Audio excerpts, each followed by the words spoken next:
Yo, what's up mga kaibigan? Nalina tayo magkwentuhan. Sinabi ni Anthony Davis sa isang interview na mananalo ang Washington Wizards ng 40 plus games next season, makakapasok sila sa playoffs at maglalaro nga daw siya ng complete 82 games. Isang bagay na tinawanan lang ng madaming fans dahil nanggaling nga ito kay Anthony Davis na hirap na matapos ang isang game nang hindi bumabalik sa locker room dahil sa mga injury na natatamo niya sa bawat game.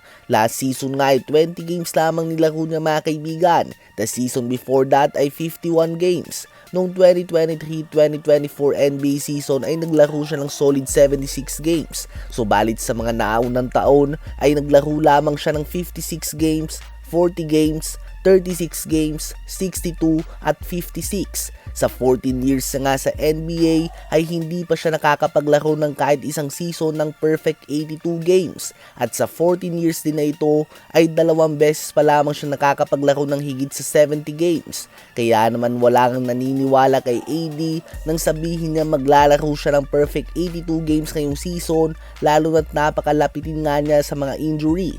Tila ba isang bangga kay AD ay may iniinda na itong injury, kaya naman nakakapanghinayang nga ang kanyang talento mga kaibigan dahil easily ay kaya niyang sabayan ang tulad ni Giannis kung talent lang naman ang pag-uusapan. Subalit dahil sa kanyang mga injuries ay nalilimit nga nito ang kanyang galing at hindi talaga natin makita ang full potential ng isang Anthony Davis. Sa palagay nyo ba ay ilang games ang lalaruin ni Anthony Davis next season para sa Washington Wizards? Habang sa isang recent event lamang ang former league MVP winner James Harden ay nakita na tila ba lumobo na ng husto.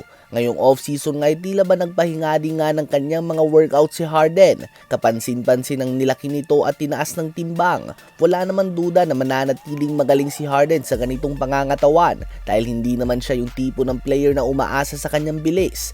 Posible nga maging advantage na pa ito sa kanyang low post game o pakikipagbanggaan kapag gumagawa ng espasyo.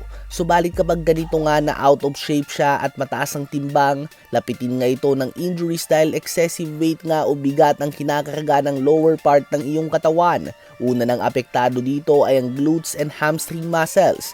Syempre ang tuhod ganun din, calf at paa mismo. Kaya naman ito nga ang dahilan kung bakit kailangan na palaging in shape ang isang player o atleta. At sa depensa ay tiyak nga na apektado nito si Harden. Hindi na nga siya kilala bilang isang mahusay na perimeter defender at madalas siyang naiiwan ng opensa. At tiyak nga na mas mapapadalas ito kung ganito ang kanyang pangangatawan.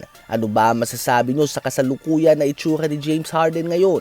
I-comment yan sa baba at aking babasahin yan. Huwag kakalimutan na mag-like, mag-subscribe at i-hit ang notification bell for more updates at kwentuhan. Maraming salamat po.